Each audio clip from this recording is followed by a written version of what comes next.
Yan ay atin namang pag-aaralan ng tungkol sa prediction of the product of a certain type of chemical reaction. So meron tayong almost 1, 2, 3, 4, 5, and 6 types of chemical reactions. And itong redox, hindi naman to need na mag-predict kayo ng product. Pero you should know kung paano i-identify ang mga redox at saka non-redox chemical reaction. So in this tutorial, ang ating bibigyan muna ng emphasis ay ang synthesis, combustion at saka decomposition reaction. So now I am going to orient you about the rules on how to predict the product of these three chemical reactions. So let's go ahead and focus our attention to this first type of chemical reaction, the synthesis or combination reaction. So uh, the general formula for this reaction is A plus B equals AB.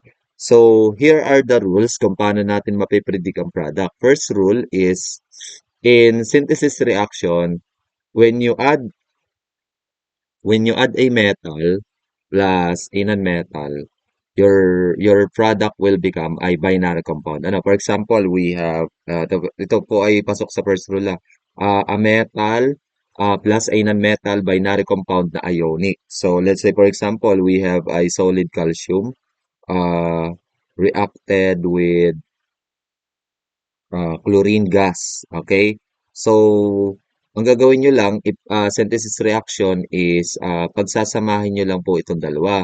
Then, you should master or you should know how to write the correct chemical formula kapag magkasama ang calcium at saka chlorine. So, tingnan nyo lang ang formata. Pag synthesis reaction, pagdating sa reactant, here is the reactant and the product.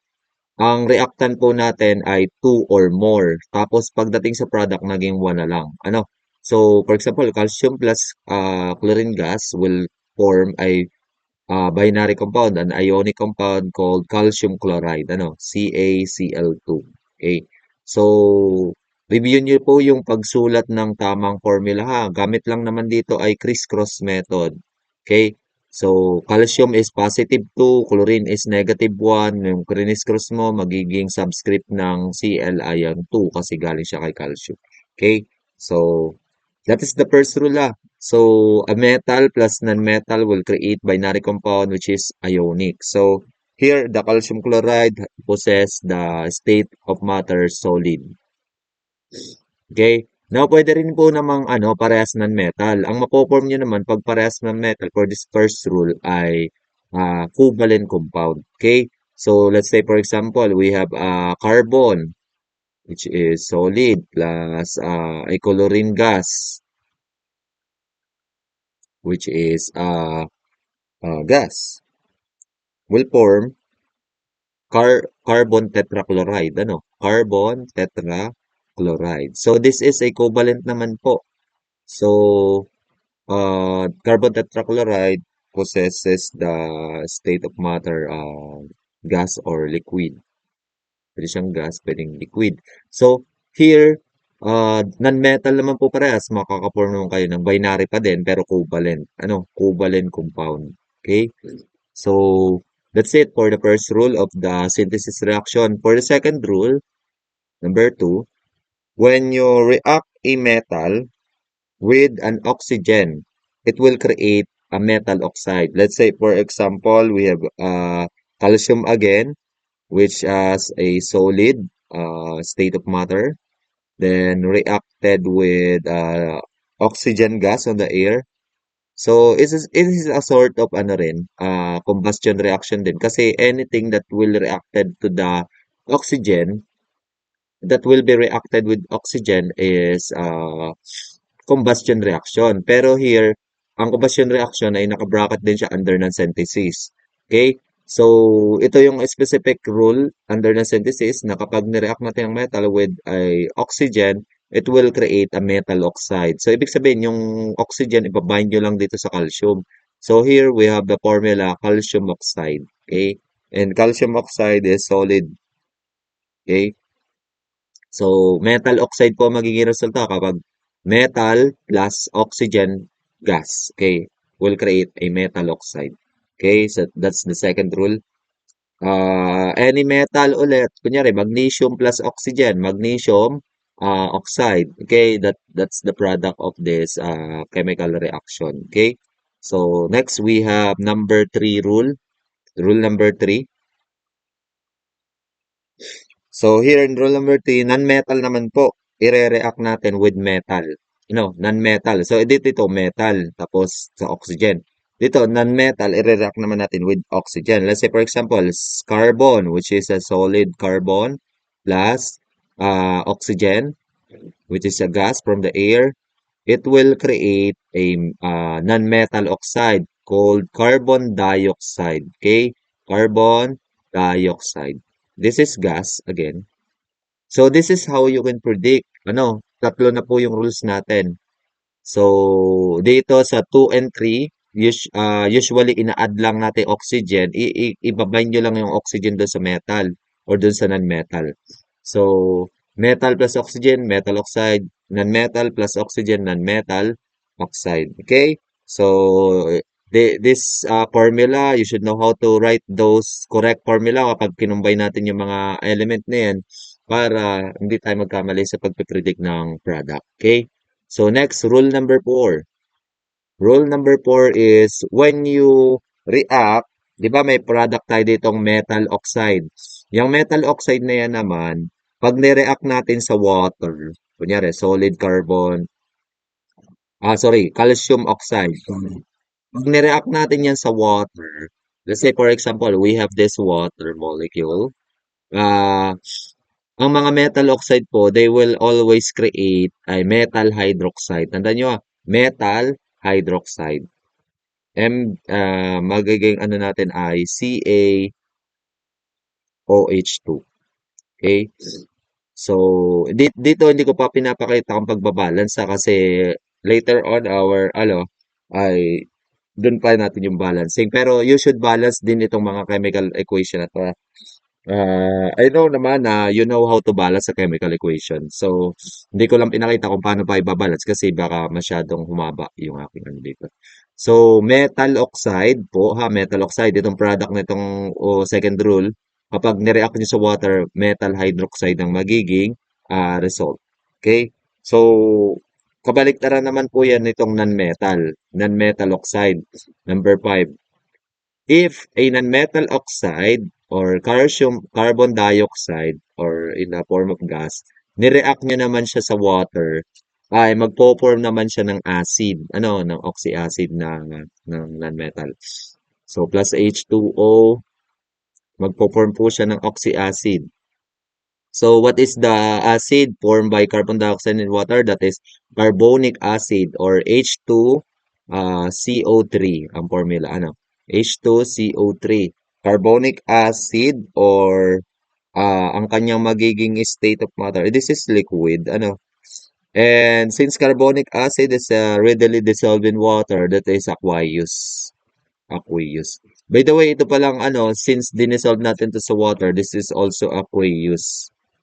Pag sinabing aqueous, guys, ay yung ating solid ay nasa water, dissolved siya in water. So this one is liquid. So those are the 5 rules on predicting the synthesis reaction. So let us review here. So when we bind a metal with non-metal, we can create binary compound which is ionic. Kung sasamahin nyo lang dalawa, then you should know how to write the correct chemical formula.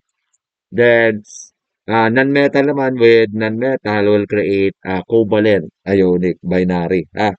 Next, kapag ka naman metal plus oxygen, we can create metal oxide. Pag non-metal plus oxygen, we can create non-metal oxide. Then this product, pag nireact nyo naman sa water, magkikreate siya ng metal hydroxide or base. By the way, this is base. By the way nga pala. This is base, base. Tapos this one, makaka-create naman tayo ng acid kapag non-metal naman yung ating kakombine ng oxygen. Pag metal ay base ang makikreate o yung may hydroxide siya, OH. Tapos kaya ito may 2 dito dahil yun yung charge ng calcium.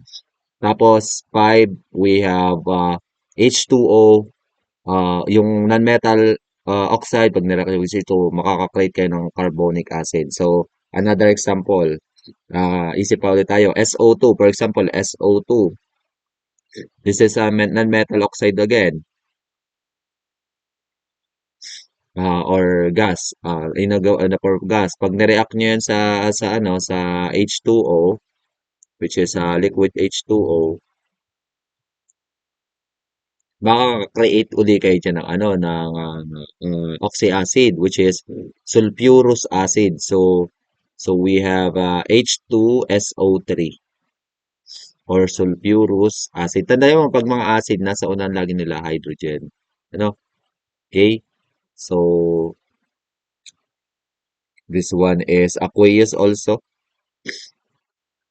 And then dito sa OH lang naman ang iano dito sa metal, dito sa fourth rule.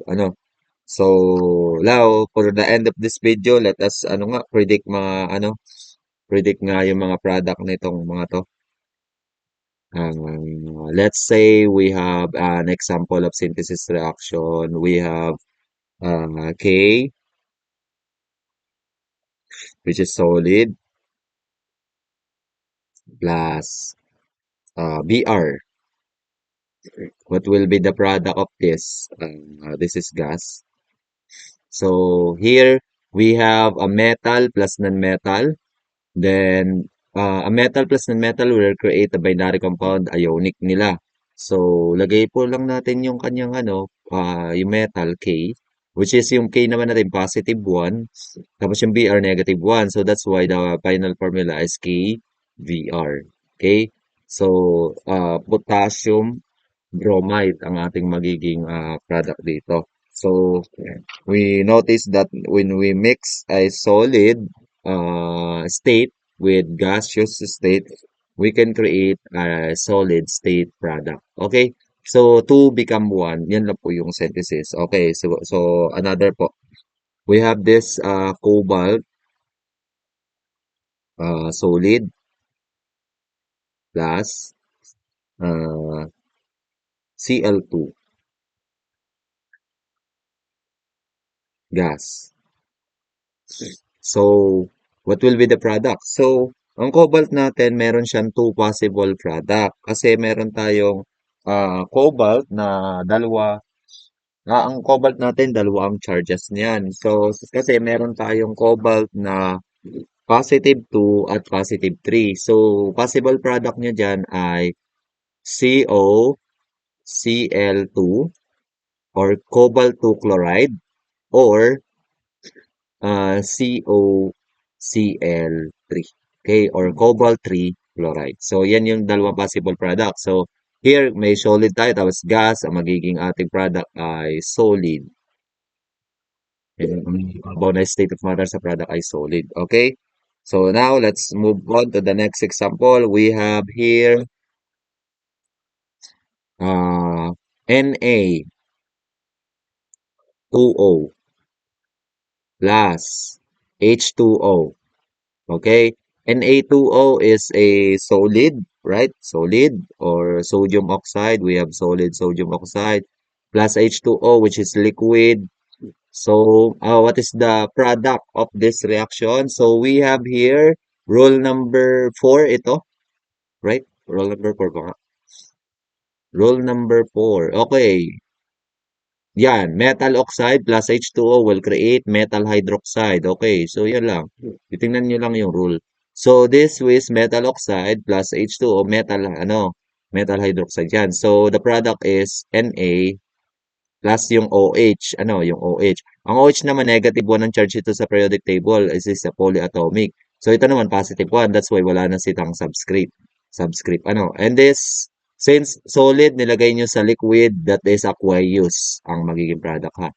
Aqueous ang kanyang state. Kasi solid at saka liquid. Pag solid at gas, solid.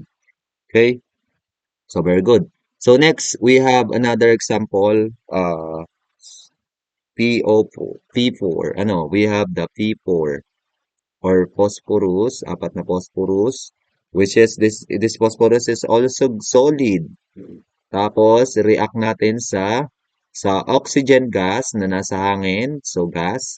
So now, ang nakikita nyo ay ano non-metal plus oxygen. Okay? Non-metal. So, parehas silang non-metal, ano? Or this one is, ang makakreate natin is non-metal oxide. So, para maano tayo is atin pong alamin ang charge para makorek nyo yung ano, yung pinakang final formula. Okay? So, ang oxygen, we have -2, right? -2. Ang phosphorus ay group number 5, which is kagrupo siya ng nitrogen. So, that is +3. Okay? So, now, no, that's not +3 pala. -3. So, now, we crisscross it. So, we have to crisscross.